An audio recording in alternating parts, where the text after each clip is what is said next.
Funding for this program is provided by Annenberg CPB to advance excellent teaching.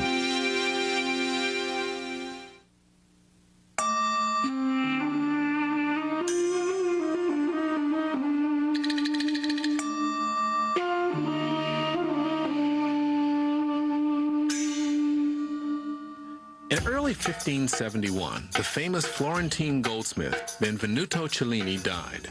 Part of his legacy was a gold salt cellar commissioned by the French monarch Francis I. Cellini's death, as well as the beautiful salt cellar, can both be seen as metaphors for the ending of one world and the beginning of another.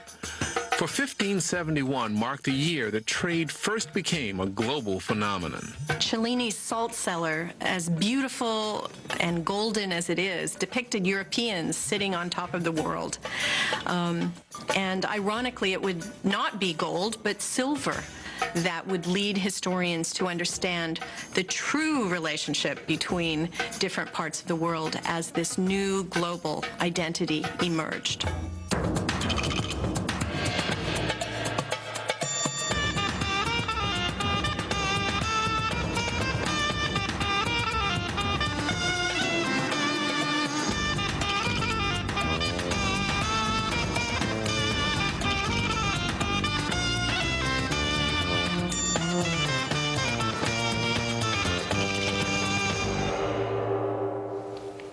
On the shores of East Africa, the Indian Ocean still washes up shards of 16th century Chinese porcelain. In Mexico, centuries-old Japanese screens decorated with European images are on display in museums and galleries. In China, collectors can still find ancient Mexican silver pesos. These artifacts all played a part in the birth of global trade. A highly integrated global economy has existed since the 16th century. Historians now realize that any analysis of the world's regions must recognize the interconnected economic and demographic forces that have been operating on a global level for centuries. The birth of global trade actually branched into two stories that took place in separate parts of the world. The first story was set in China, the economic engine of Asia. The second took place in the New World, a rich source of a key commodity that the Europeans would extract for trade in Asia. The two stories converged in 1571 to change the course of history. This would be the year that gave rise to ongoing extensive trade between the Americas, Asia, Europe, and Africa. These two accounts trace how commodities connected the world. To understand how time wove the fabric of global trade, one need follow just a single thread. One commodity, silver.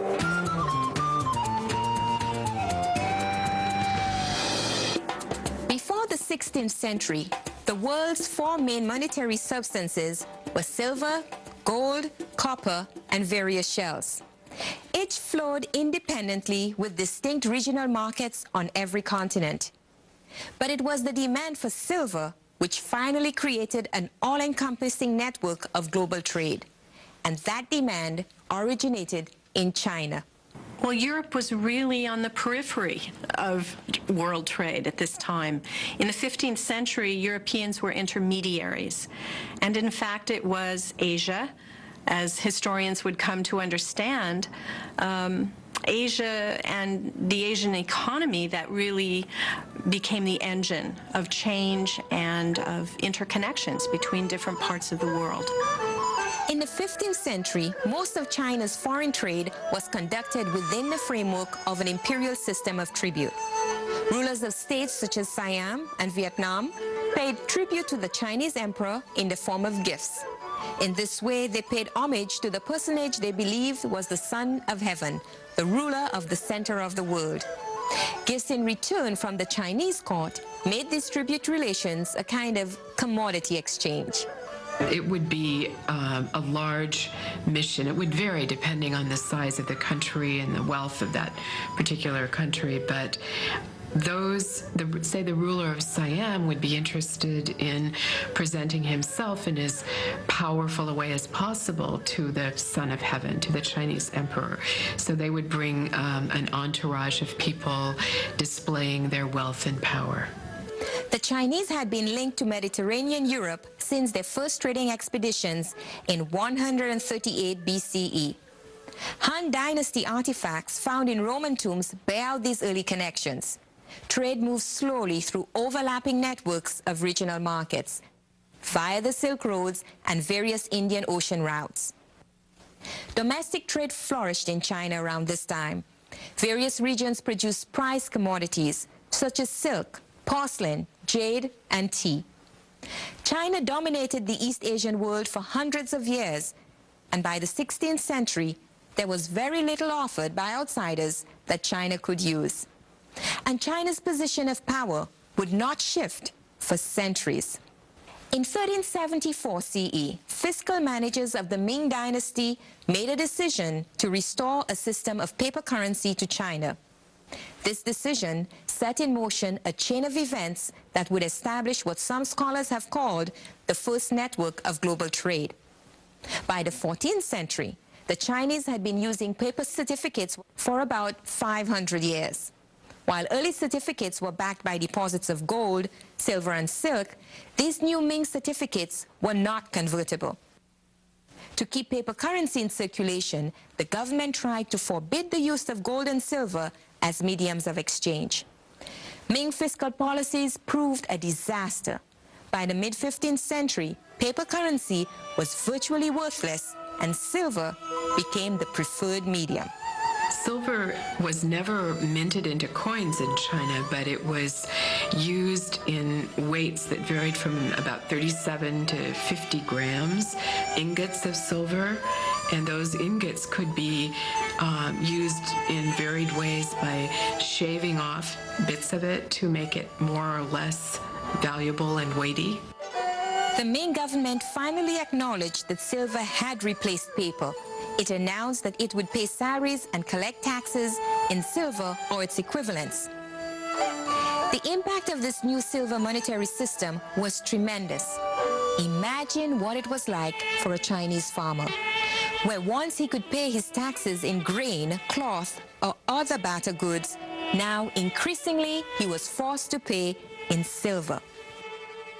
Between the mid-15th and mid-16th centuries, demand for silver in Ming China increased dramatically, and soon that demand spread beyond the borders of the empire.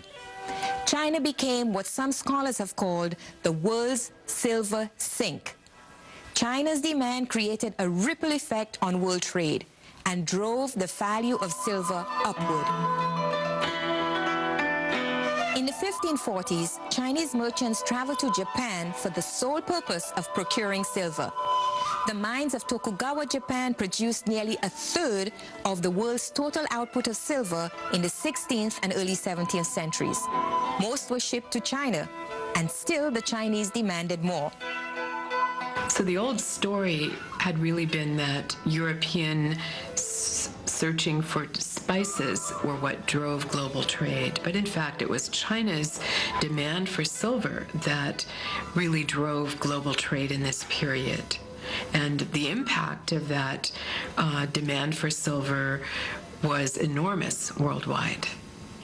The events that gave birth to global trade illustrate the idea of conjuncture, in which independent regional developments converge to create a unique historical moment.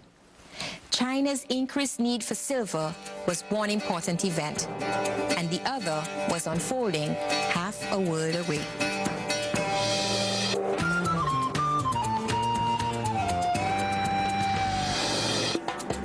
By the 13th century, the Crusades and the Mongol invasions had integrated Europe into the wider world. It was around this time that Europeans found themselves on the periphery of well-established trade routes. The land barrier of Central Asia prevented traders from dealing directly in East Asian markets. In the 15th century, new ship designs and navigation techniques allowed Europeans to bypass overland routes. However, Though European demand for Chinese goods like this porcelain was high, they had virtually nothing to trade that China wanted. That all changed with the discovery of silver in South America. In Peru, the Spanish controlled the richest silver mine in the history of the world, Potosí. For a time in the 16th and 17th centuries, Potosí was the largest city in the Americas. At its height, Potosí had a population of 150,000, more than any city in Spain itself. Potosí structured the economy of most of Spanish South America around its needs and desires, including the labor of the 50,000 Indians who were brought to Potosí from distant provinces to work in its mines. The Spaniard, Rodrigo de Loaiza, witnessed the exploitation of the native peoples, forced by the Spanish to work the mines in a distorted version of the traditional meter system of tribute labor. The Indians entered these infernal pits by some leather ropes like staircases. They spent all Monday on this, taking some bags of roasted maize for their sustenance. Once inside, they spend the whole week in there without emerging, working with tallow candles. They are in great danger inside there, for one very small stone that falls injures or kills anyone it strikes. If 20 healthy Indians enter on Monday, half may emerge crippled on Saturday. When Peru's Indians refused to volunteer in sufficient numbers to work in the mines of Potosí, the Spanish Viceroy Toledo revived the old Inca Mito labor service, but for new purposes. Now, not for public works for the ruler, but rather for hard, dangerous labor in the mines for private entrepreneurs.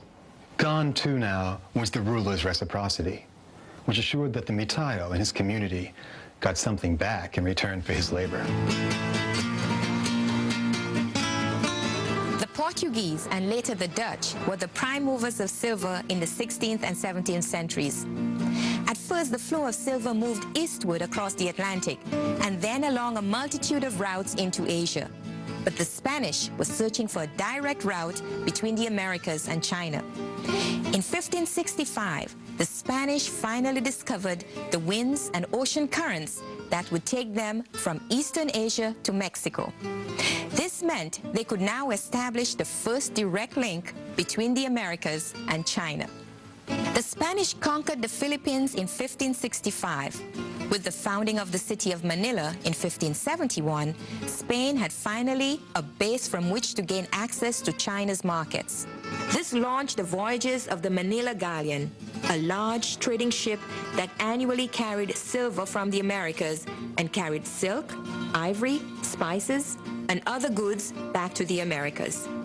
One historian described 1571 as the year world trade was born.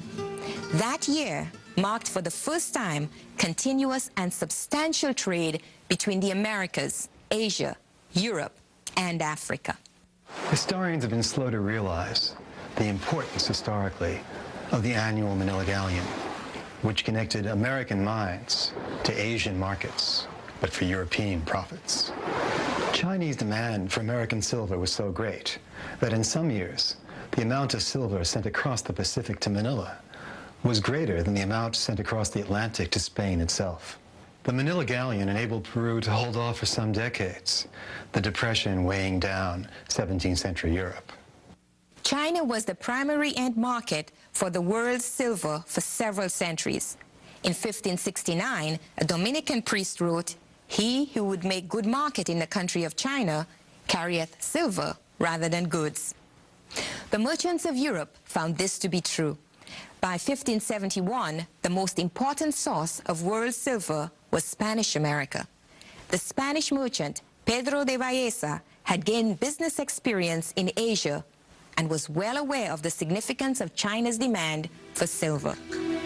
The most expensive that I have seen and bought gold in the city of Canton in China was 7 pesos of silver for 1 of gold, and I never saw it go beyond this price. And here in Spain, a peso of gold is commonly worth 12 of silver. Therefore, it is easy to see that bringing gold from China means a gain of more than 75 or 80%. There was profit to be made taking silver from the Americas to ports in Asia, like Manila. The greatest profit was in trading silver for Chinese luxury goods and selling those in Europe and the Americas. An extraordinary expansion of commercial activity followed.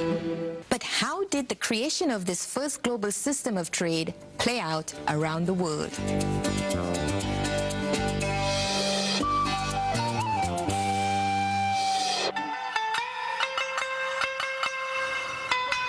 In Japan, the Tokugawa shogunate shrewdly controlled warring regional factions by restricting foreign trade. Dutch and Chinese merchants were allowed to trade only at the shogun's port city of Nagasaki. Japan continued to provide silver to China and other markets. Profits from shogunate silver mines financed the state, while preventing warlords from becoming wealthy enough to challenge military authority. In addition to silver, Japan traded other commodities to Europe and the Americas. The Japanese Namban, or Southern Barbarian screens of the 16th and 17th centuries, portray Europeans as kind of grotesque figures. But it's also evident in the screens that Japanese artists are using some European techniques in producing these screens. So both the subject matter and the technique, to some degree, are influenced by Europeans. As historians have examined the trail of silver and other commodities, they have pieced together a reoriented map of the world. The burgeoning trade after the 16th century is now understood as a historical conjuncture and a worldwide story, not a European-driven event. Interconnections start to weave regional stories into a truly global narrative. During the 16th to 18th centuries, European traders carried Japanese silks to West Africa on their return voyages from Asia. African merchants then sold them to local weavers who unraveled them and rewove the threads into traditional patterns like the skente cloth of the Gold Coast of West Africa. Scholars see these artifacts as evidence of a people who connected selectively with the changing world, but also held on to what they valued. But this changing world of global trading systems would have a devastating effect on West Africans. The vast coastal regions drew Europeans seeking gold. The Portuguese found themselves needing to rely on local communities in order to establish trade. They established Elmina, which meant the mine, in the 15th century, and Elmina became a permanent base for their trading expeditions into the interior and across the Atlantic Ocean. Once Elmina was established, it became a magnet of opportunity, attracting trade from the interior, reorienting the trade routes, and bringing goods south to the coast instead of north. So many societies declined in the interior because of that growth of opportunity on the coast. Beginning in the first half of the 15th century, European merchants seeking gold sailed to West Africa in ships laden with trade goods as well as metals of all kinds, copper, brass, and iron. These would be exchanged for gold as well as for local goods from the interior. European sailors also brought home souvenirs from West Africa. Ivory salt cellars were among the world's first tourist art. Carved by African artisans in the late 15th and 16th centuries, the salt cellars depicted Europeans as stereotypical caricatures from an African perspective. They decorated the tables of many of the great dining halls of Europe. One uniquely significant commodity was also traded between West Africans and Europeans beginning in the 16th century: human beings. The presence of Europeans along African coasts ultimately led to the forced migrations of 12 million Africans. Trade in slaves to work the silver mines and plantations of the New World reached its peak during the 17th and 18th centuries. The trade generated by Europeans in West African markets began to support local African entrepreneurs. This generated a new class of elites whose wealth was based on the Atlantic slave trade. African merchant princes undermined the authority of traditional leaders and became rich at the expense of their communities. There's a wonderful West African proverb which says that the mudfish in the water grows fat to the delight of the crocodile. And in the case of West African merchants, there's no doubt that they benefited from the trade along the coast. Eventually, they would be consumed by the mercantile interests of European traders. European trade also spread into Asia. In order to regulate commerce, the British and Dutch governments created trade monopolies. The British Crown awarded the East India Company the exclusive right to Asian trade. The company immediately established itself throughout the Indian Ocean. The East Indian Company was owned by joint stock, an innovation in business organization. Subscribers invested in the company and owned a piece of the profits corresponding to how much they had invested. This process of investment and ownership, joint ownership, developed into what became the world's stock markets.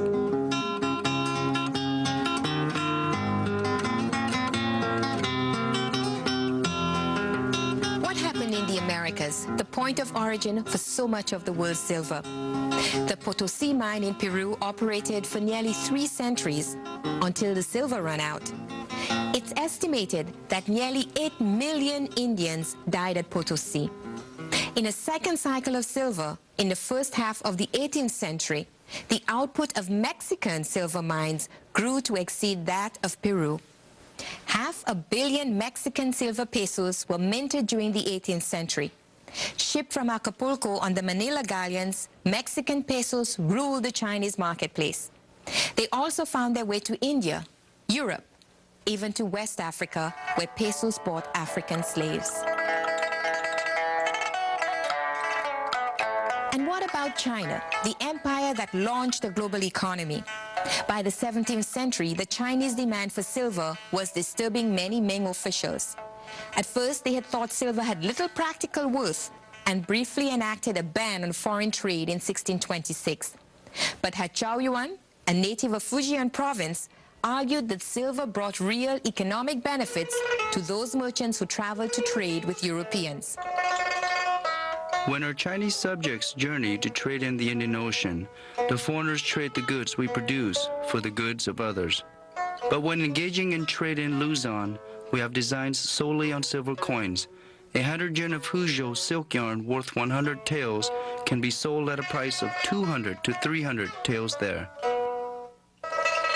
Moreover, porcelain from Jiangxi, as well as sugar and fruit from my native Fujian, all are avidly desired by the foreigners. China's demand for silver remained at the center of the world economic system until about 1750. Finally, tens of thousands of tons of silver glutted China's market. The value of silver fell, and China's economy was rocked by inflation. Fluctuating values of silver caused the real salaries of Chinese officials to rise and fall, encouraging graft and corruption. For Spain, the declining value of silver meant disaster, so much so that the Spanish crown actually experienced bankruptcies during these times of record silver production. But just as the Pacific economy stumbled, the Atlantic economy picked up, fed by profits from the circular movement of slaves, sugar, tobacco, and gold.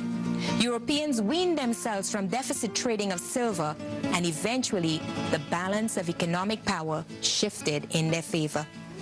But even while silver was the preferred commodity throughout the vast portions of Europe and Asia, its acceptance was not entirely worldwide. Gold, shells, and other currencies also competed for the attention of traders, bankers, and creditors. What roles did traditional indigenous currencies and local choice play in the expanding global economy. In the Americas, the traditional caripa of the Orinoco Basin, strings of shells, were one of the most important commodities for both Indians and Europeans. Both groups suffered from a chronic shortage of local coinage. Even in the 18th century, the Dutch found that everyday exchange was not with their coins, but rather with the indigenous shells. The growing circulation and broadening function of the shell beads were the result of the expanding world economy. Shell beads assumed all the characteristics of Western money. They had standard prices. They were used as a universal medium of exchange. They were used to pay taxes, and they were hoarded as savings. The shell beads acted as a kind of bridge between different economic systems. Global commodities required global currencies, though remarkably many currencies connected world regions even before 1500, like the cowrie shell that linked the Indian Ocean and the West Atlantic coast of Africa. Even after 1500, currencies weren't imposed on conquered territories. Sometimes, currencies were still chosen by the indigenous peoples, who continued to dictate the choice of the highly prized commodities they traded and the currencies through which those commodities were valued and exchanged. The quest for new commodities around the world led to the increased sophistication of transportation, marketing, and distribution of goods. Just as maritime trade had created a vast interconnection of silver markets throughout the world, the same web determined that when the value of silver fell, that too would be felt around the globe. The Spanish Empire owed its financial foundation to China. This cause and effect interaction stands as a forceful reminder that after 1571, much of what passed for local history could be accurately understood only through the wider lens of world history. Once connected, the fortunes of the continents were bound together forever.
Funding for this program is provided by Annenberg CPB to advance excellent teaching.